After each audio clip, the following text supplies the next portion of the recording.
तो आप अलग ही निखर जाओगे और अलग आपका रास्ता बन जाएगा और लोग आपको फॉलो करेंगे। जैसे कि अभी अभिलाष जी का हम लोग चर्चा कर रहे हैं, ऐसे हो सकता है आप सब एग्जाम्पल और भी होंगे, लेकिन ऐसा करना पड़ेगा।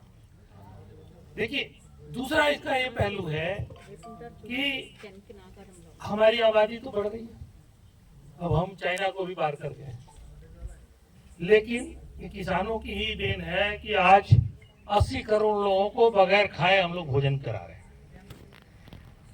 लेकिन मैं देखता हूं कि अगर ये दुनिया की जो वर्तमान दशा चल रही है, देश दुनिया के 30% भाग में लोग भूखों मरने वाले हैं। केवल भारत तो है अपने भर का, अब आपके बगल में पाकिस्तान है, आपके बगल में बांग्लादेश है, आपके बगल में थाईलैंड, मैं मालदीव गया था। इन लोगों के पास कुछ खाने को नहीं होता, पानी के अलावा कुछ नहीं, बिजनेस के अलावा।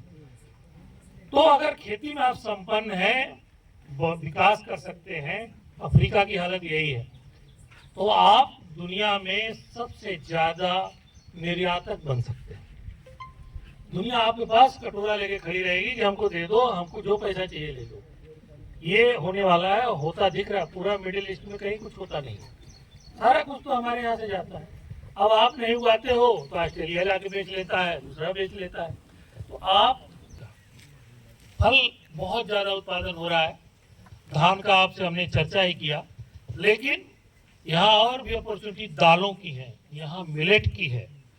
ये सारी चीजें अगर हम इनको जोड़ लें तो ये राज्य बहुत आगे जा सकता है। छोटा राज्य है, इसमें व्यवस्था आसानी से की जा सकती है और इससे उम्मीद है कि ये राज्य आगे चल के एक विकसित राज्य हो। तो ऐसी परिस्थिति में अगर आप खेती को आगे नए तौर तरीकों के साथ जोड़ेंगे तो आपको ज़्यादा से ज़्यादा खुद को फायदा होगा, राज्य को फायदा होगा और देश का विकास होगा। तो इसी कड़ी में ये विकसित कृषि का जो संकल्प का मतलब कि हम बनाएंगे ही बनाएंगे, हमने प्रतिज्ञा ले रखी।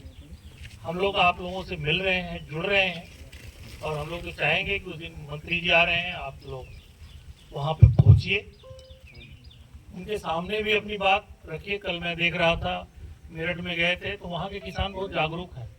मंत्री जी तो चलो भाषण दिया, वो अलग से उन्होंने एक चारपाई लगा दी अपनी, खाट बोलते हैं उसको, और कहा जी मेरे खाट पे आके बैठ के बात करो, वहाँ स्टेज से नहीं। फिर वो मंत्री जी गए हैं, खाट पे बैठ के उनके साथ बैठ के, वो वहाँ पे हुक्का कल्चर है, हुक्का कल्चर ये वहीं के रहने वाले हैं, जानते हैं।